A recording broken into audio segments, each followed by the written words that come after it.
So, good morning or good night, depending on where you are in the world, and welcome to another interview of the Shield Dude on a Couch. I'm your host, Hector, and today I'm joined by Isaac, and Isaac is the lead singer of the band Thrower. So, first of all, Isaac, how are you today? I'm good. I'm good. It's 2 p.m. or 3 p.m. here in Louisiana, and I'm chilling. Yeah. You're chilling in a coffee shop. Yeah. Oh yeah.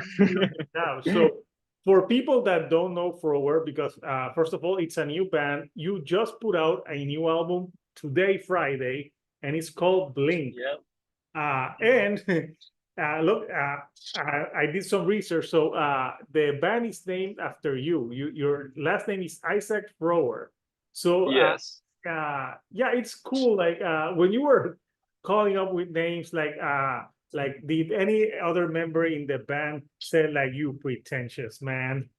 Yeah. I actually, funny thing is, I was the only one against it. I was the one. I was like, man, I do not want to sound like some, you know what I mean? Like some guy who's like, oh, he's just all about himself. I actually wanted the band to be called Soul Hum, but everybody was like, we So like hum? Thrower, and I kind of got outvoted. Yeah, Soul Hum, like Soul Hum. Yeah, people who Yeah. think it's like a mixture of Soul Asylum and Hum. I Yeah. I feel didn't think about that. Yeah. Thrower is a cool name, but with Thrower, like if you see the artwork, like when you see the name, you could think that it could be a hardcore band. So I always when I get sent like promos, I read and I read like that you were influenced by 70s classic rock and 90s grunge Hmm. elements with some metal. I'm like, Yeah. yeah, that sounds like something I can get into. But yeah, the good thing is you got a it's a, I want to ask like since it's your last name, like but it's good that it's the other people in the band. They're like, no, you got a cool last name. Yeah. What if your name was like Isaac, like something like Smith or or something? That No, would be terrible. well, there's, and plus there's already a band called the Smiths, so like that. Oh yeah, that's Well, true. That's unless true. you, yeah, They're a great band. Yeah. that's a cool last name. Like if like you have like Van Halen can put that out. Like that's a cool Hmm. sounding last name. But if you have a like not everyone can pull out like a last name uh for a band name. So yeah, I listened to the record and the record's 12 songs. I think like 40 Hmm. something minutes, and you have two covers on the record. One did that made Yes. a music video for that it's Don't Fear the Reaper. And I Yeah. was watching on your YouTube channel the behind the scenes. So the part where you're like I thought that that part was it in a cemetery or was it like in that street? No, it was not in a cemetery. It was actually filmed. So it was filmed in New Orleans, and it was filmed at this place. I forget what it was called, but it's kind of like the main square there, kind of near French Quarter. And it was so funny. Yeah, there was like this big gate, and I was just sitting there like doing my thing, and then it was right around Mardi Gras, and it's like where a bunch of celebrations happen. And so a few Oh, people I kept know on being what like, Mardi Gras. "Hey, can I be in the video?" And I'm like, "It's not that kind of video."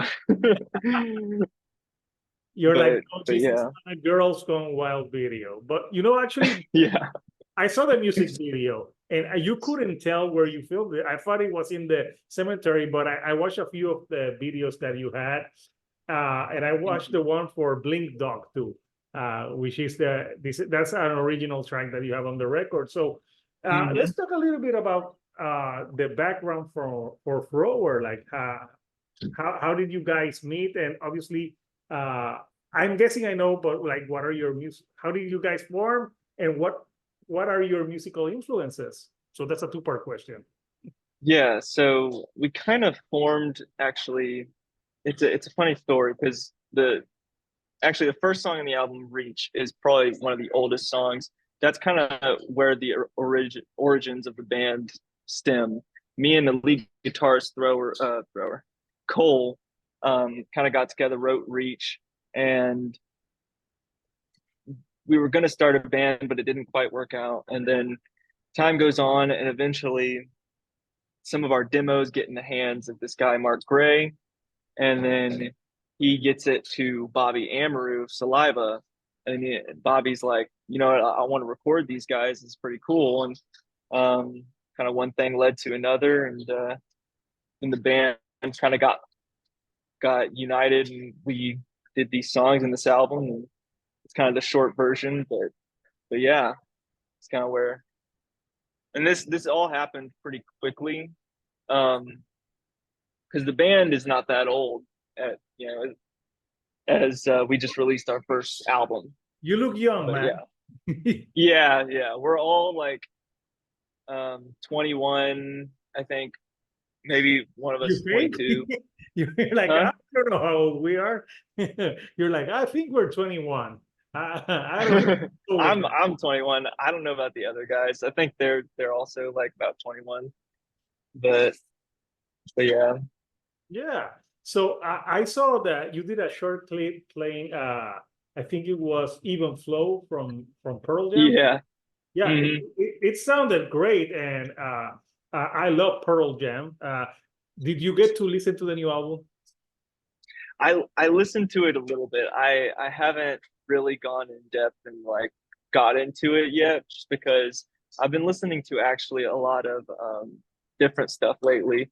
Uh, Funny enough, like there's this artist Hosier. He's kind of more of a pop artist, but that Oh, he's I've I've heard been the name. listening to him.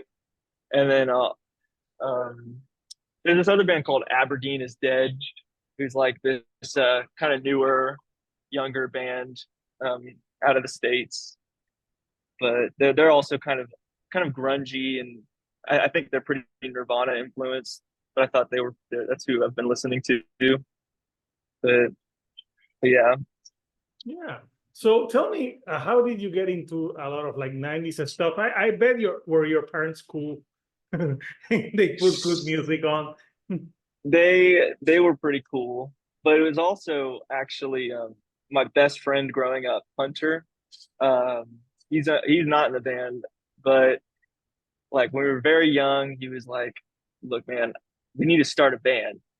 And at the time, I was like really young, and he's the one who really got me into like rock and stuff. And he sent me like Pearl Jam and all sorts of stuff, the Rolling Stones, all sorts of classics, and that's kind of where it started.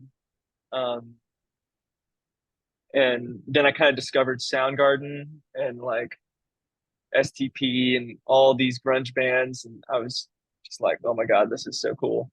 Yeah. But yeah, You know, when I was listening to the band, uh, I got a lot of influences, but I got a lot of like Candlebox vibes.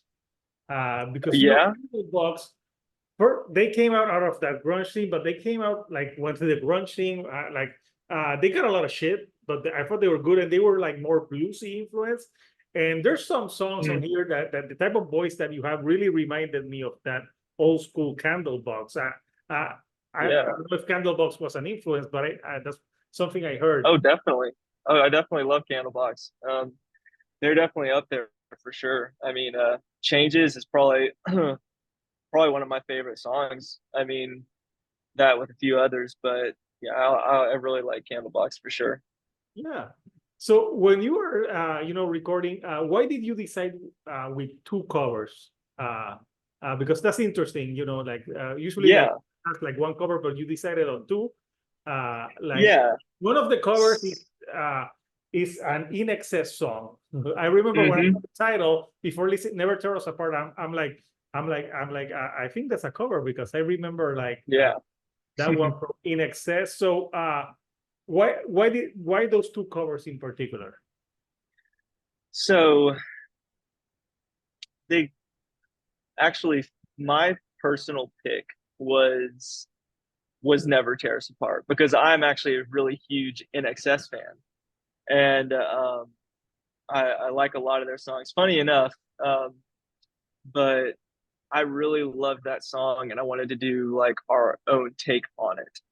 And then Yeah, it it's was a more kind of grungier version. balancing, yeah, it was kind of like balancing like the darkness of Don't Fear the Reaper and like kind of the lighter side of Never Tear Us Apart. We kind of have the yin and yang of the two covers, and originally we actually weren't going to put release Never Tear Us Apart, but I kind of was like, you know what? I think we should, might as well, you know, because I thought it sounded pretty cool. But yeah, um, and Don't Fear the Reaper. Bobby was the one who originally suggested it, and I was like, that would be really cool to do that song because that's just such a classic, such an iconic song, you know. Yeah, but there was something missing, man. Where was the fucking cowbell? Yeah, we're gonna have to go back and add it. Yeah, I was gonna ask them like, where is the cowbell? Because that's Yeah, epic, for the cowbell. But you maybe you yeah, felt like, yeah, let's take the cowbell out because people will be like, yeah, the song with the cowbell. yeah. It's kind of funny. That's probably like the most um popular comment I would say whenever like people say it's kind of like, oh, it's really cool, but where's the cowbell? Well, Yeah, and it's it's something funny about it that I think is fun to play off of. Um, I want us to do like a skit, the SNL skit, of right? course, who doesn't know that? Yeah, yeah. I want to do like a skit where it's like the band, and then except instead of more cowbell, it's less cowbell. It's like a parody of the skit. I think Let's it'd be pretty cowbell. funny. Like, where's the cowbell? You could get someone dressed as a cowbell on stage or something.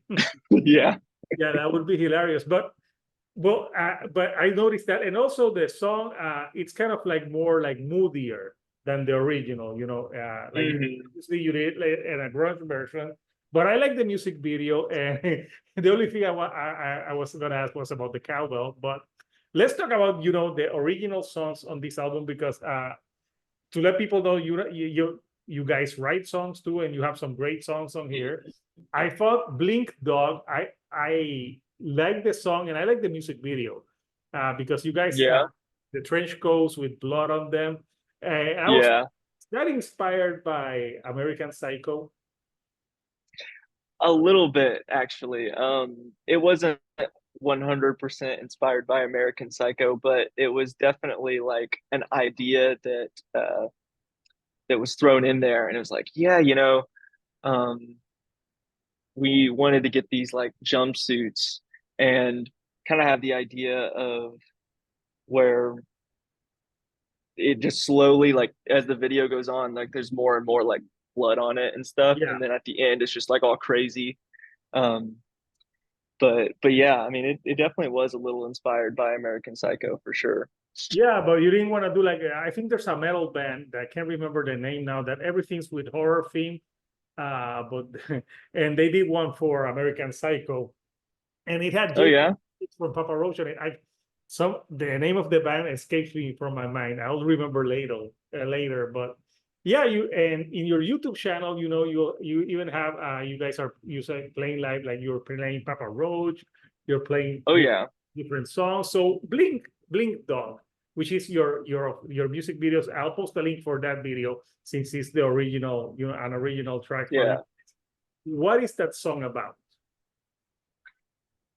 So I kind of like as a writer, I'm really inspired by a bunch of different artists, but one I can name an example of is what I like about Chris Cornell from Oh yeah, Soundgarden is he writes almost with like there's like a way that on the surface level you can see it one way, and then deeper on a deeper meaning it's another way. And so I that's kind of how I like to write too, where there's kind of a more shallow meaning where you can say, okay, generally this song is about for example, Blink Dog, it's kind of about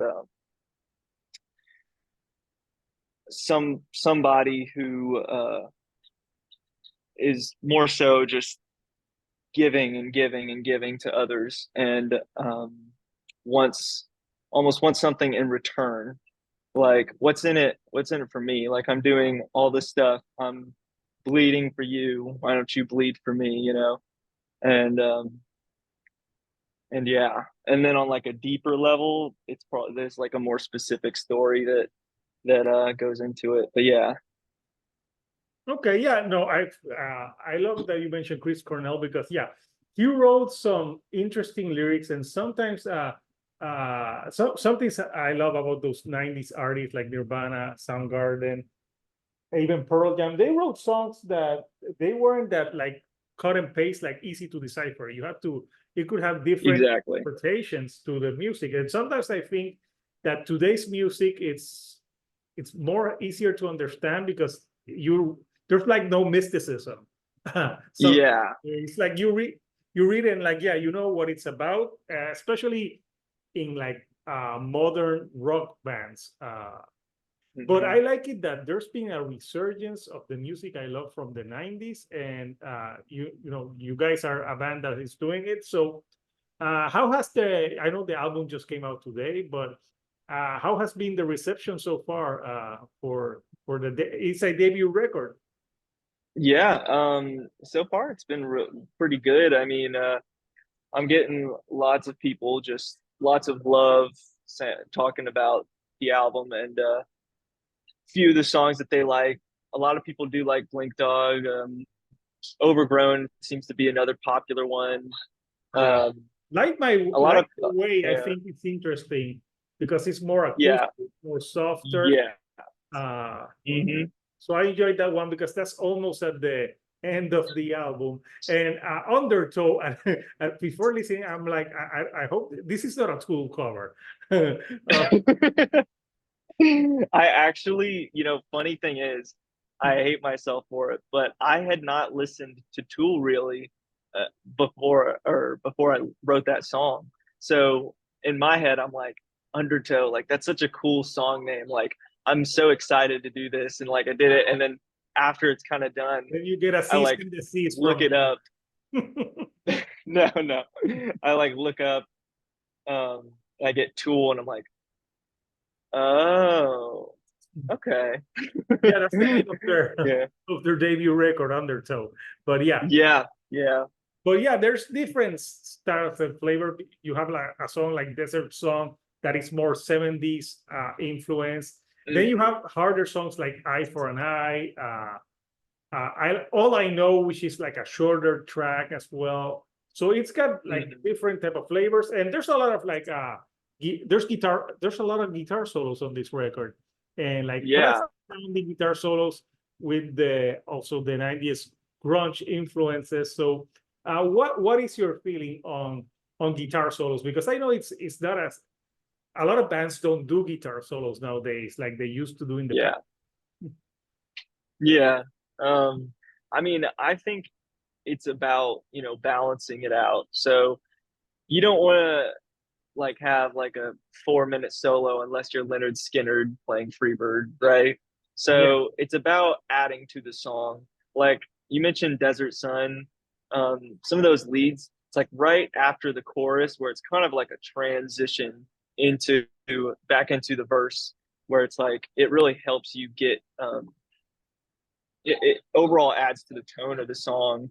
And um and I feel like, yeah, it is kind of like a lost thing now. A lot of songs don't really have guitar solos anymore. And so I also was like, let's bring it back a little bit, Let's yeah. yeah, yeah. No, I know I mentioned the new Pearl Jam record. There's some great solos on that new Pearl Jam record. I really enjoyed it. But yeah, so you know the sound that you're bringing back, it can bring nostalgic. So I'm guessing you're gonna do good with the my generation, Generation X, because they're gonna grab Yeah. with. But also, I think newer audiences like this type of music because I think so, now everything's so fabricated, so auto tuned that when you listen to Yeah. a band playing like pure rock and roll with no bells and no whistles and no cowbell, I'm sorry, it was uh, I'll people never escape it. people gravitate to it. So, Yeah. what are your feelings on that?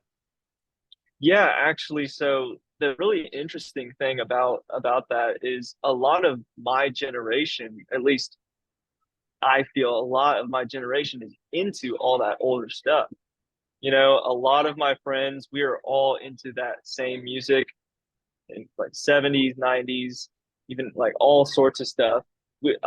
A lot of my friends, I mean, we listen to a little like more current music, but um, but yeah, just in my experience, it's something that is kind of a commonality between people my age. Yeah. We all really like older music mainly, Plus, but that could be a generalization. yeah, your band's look, even the look that you guys have, you could have opened for Pearl Jam back in the day, and you would have felt like out of place because you got that look. The long hair, the like normal clothes, like style that they had back in the 90s. So you guys would have like fit it right in there with that style. So the songs, are you the main writer of the lyrics for the songs on the record? Yes, all the lyrics are written by me, of course, except for the covers. Oh no, um, obviously the covers, no. but maybe like Bobby from Saliva. He like pitched in a few like, I'll try this, but most of the lyrics are were written by me. Yeah. Yeah, and the album is out on Pavement Records, if I'm not mistaken. Yeah, right. Yeah, Pavement Entertainment. Pavement Entertainment, not records, entertainment. Yes. So when you're writing the lyrics, what is your process as a songwriter? Like what inspires you? So, I mean, there's a lot of different things that inspire me. Sometimes I can almost have like a picture in my head of like a world that you can just step into. Like I really love descriptive lyrics for the most part, where you can really step into this world and of the song. But I normally start out with either I'll have the lyrics already and kind of build the song. Like I'll have the lyrics already, and then I'll be writing guitar riffs, and then I'll find a riff. I'm like, that's a really cool, and then I'll kind of find it and match it. But yeah, Yeah, awesome. So I want to show the artwork of the album for people who haven't for seen it. sure. So yeah, here's the artwork for Blink Thrower. So tell me a little bit about about this artwork and what you're trying to convey. To me, it looks very 90s. It has that type of feel. Yeah, yeah. So this record really is among other things, it's really about like the human condition, I would say, and it can be pretty introspective at times, and so the brain kind of symbolizes that introspective kind of attribute of certain people like that aren't as expressive. I having trouble explaining it, but I'll leave it at that. And huh? You're doing great. But yeah, I would definitely say it's very 90s. I didn't think about it like that, but yeah, Yeah, I wanted it to be something different, it because looks like cool. you don't see covers like that, I feel like.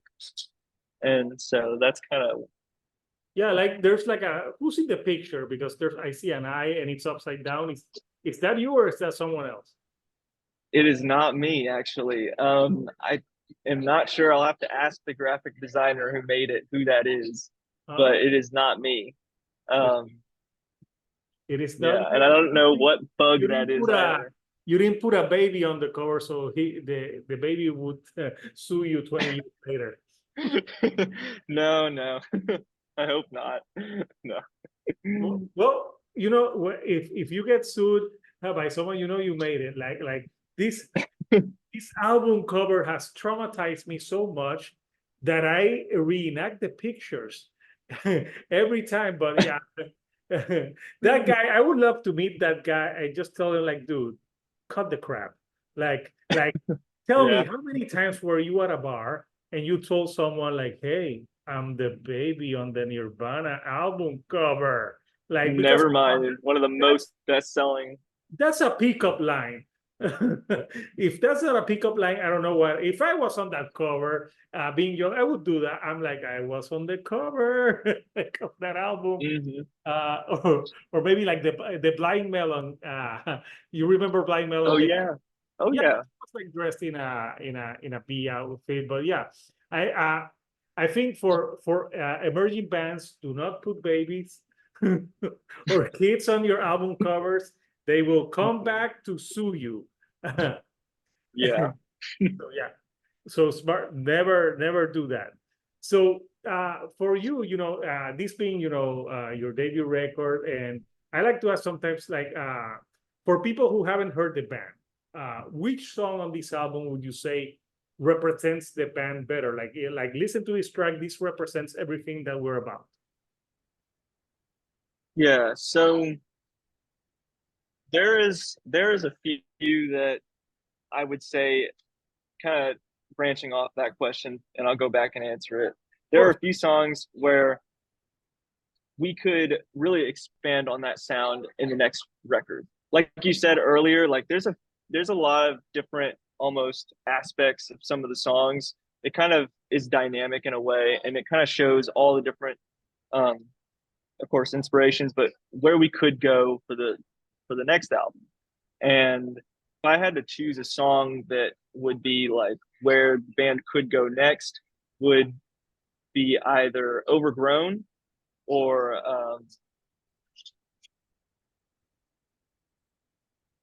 Hmm. maybe All I Know. Yeah, that's a cool. Those are But cool few yeah, songs. Yeah, yeah, like it's hard for me to choose. It of really course is. they're your babies, except the two covers. Yeah, But except the two covers. yeah, if you would have said like it would be "Don't Fear the Reaper" and "Never Tear Us Apart," I would be like, "What?" But Yeah. something, that's also something very 90s. In the 90s, almost every band put out like a cover first, like to break the ice, and people would listen to a cover, and then they would check out their original shit. Like Limp Bizkit did that with Faith, and I'm sure Yeah. there's some kids back then that didn't know it was a George Michael song. I knew, but yeah, and, Yeah. and you had Alien Ant Farm doing Smooth Criminal, and funny Mhm. enough, they put out an album today. I was like, Alien, Oh wow. they have an album today. We I should, didn't know that. yeah, yeah. I'm going to cover it but on a series on my channel. It's called "Is It That Bad?" So that's not a good thing with some people. Yeah, and like that's something that very 90s and the hidden tracks. Uh, like a lot of bands did the hidden tracks, and there was a cover of something on an album because like that was like a way for people to like they would play the cover and then they would check out your original music. And let's face it, I know there's a lot of people that shit on cover bands, but every band starts as a cover band. Uh-huh. That is absolutely true. Yeah, like you gotta play something when you don't have songs. So every band plays a cover. So I don't have nothing against cover bands. The bands that sometimes I feel like, oh come on, are the bands that they're tribute bands, because there's some tribute bands that are great. But for example, a few years ago here in Puerto Rico, when David Bowie died, there was like a tribute the next day, and I'm like, I'm sorry. They just Yeah. do not call that a tribute. Just call it we're playing covers of David Bowie, because a tribute you need time to like get the nuances of the band. Like you just can throw Mhm. like a tribute like in one day. At least that's what I think. What do you think, man? Oh no, I mean I agree. I mean, at least probably wait a little bit. Yeah, wait a little bit before Yeah. calling it a tribute. So the album is out now. You guys are gonna play some shows. So tell me, where can people catch you on the road? Yes. So actually, cool announcement. We are going on tour with Saliva, Drowning Pool, and Above Snakes this May. That's awesome. Yeah, so coming up pretty quick. So Saliva, Drowning Pool, Yeah, that's a cool. So you guys are, is it gonna be like bars or is it gonna be like bigger venues? Oh, it's gonna be some bigger venues, I think, and some medium-sized venues. It's gonna be starting in Nashville, at least for us, and ending in Grand Island. No, But uh, but yeah, I'm real. We're all like super pumped about it. It's gonna be the band's first real tour, and awesome, man. And you know, we'll there, hopefully. if if you would have told me we're opening for Puddle of Mud, I would say like that could not happen. That could get canceled, but yeah, okay. So Yeah. yeah, they're gonna do it. But Puddle of Mud, like the dude could say the day before tour, I didn't sign up for no tour. So Yeah. so it's a good thing. So yeah, that's great. So how excited are you for that first tour? Uh, Unbelievably excited. We're going to be with some great bands, and we just can't wait to really go across the country and share our music and see what sticks. Yeah. See who likes us. Yeah, no, I'm sure it's gonna be a great exposure for the band and more people to get to know the band. So yeah, I think Thrower, it's a cool band. If you like that, all those bands from the 90s that we've been talking about, you will dig it. It has also some 70s influence. So if you want to listen to a band that is, no auto tune, no shit like that, give Thrower a chance. It's out now. Where can people, is it only digitally right now or are there physical copies? So we do have some CDs. They're not listed online yet. They will be, but right now it is on everything digitally, and we'll be having some physical copies very soon Yeah, for the available. tour, obviously. You have to Uh-huh. have it for the tour. So yeah, I'll post the link for the bands. Where can they be? What social medias can they find you guys on? Uh, Best on Instagram, TikTok. Those are probably our two main. Which And one is your Instagram? Because I put Thrower and I got like a hardcore band. And I'm like, no, that's for the band. was it a hardcore band? I do know that there's another band on Instagram that's called like Thrower the Band, of course. But uh, but yeah, Instagram you find us Thrower, just Thrower underscore band, and then on TikTok you'd probably find us easier, um, Until Thrower it's Band. banned. Huh? Until TikTok is finally banned by your Oh government. yeah, until probably TikTok's gonna be banned. That'd be funny. Yeah. Well, it's not that funny. It's like an Yeah. No, infringement. no, no. Yeah, but yeah. But Yeah, so I meant it as a sarcastic way. no, no, I No. know. I'm with you too. So yeah, I'll post the link for people can follow the band and the albums will be out for people to buy physically soon. So before I let you go, Isaac, like what would you like to say to the fans and for maybe newer fans that will watch this and check out your music? Yeah, I had something to say. It would probably be thank you, uh, we really hope that you enjoy this record. We worked hard on it, and we're really excited for what's to come with this project in the future. And thank you for hosting this, and I really appreciate you having me on here. And we hopefully we'll see y'all soon. Yeah. Yeah, awesome. So people check out Thrower. The album Blink is out now, so you can stream it on the social platforms. And hopefully soon, if you like, you can buy physically. So until next time, people, this is Hector, the Shield Dude on a couch, and I'll see you all right here on the couch. Thank you and goodbye.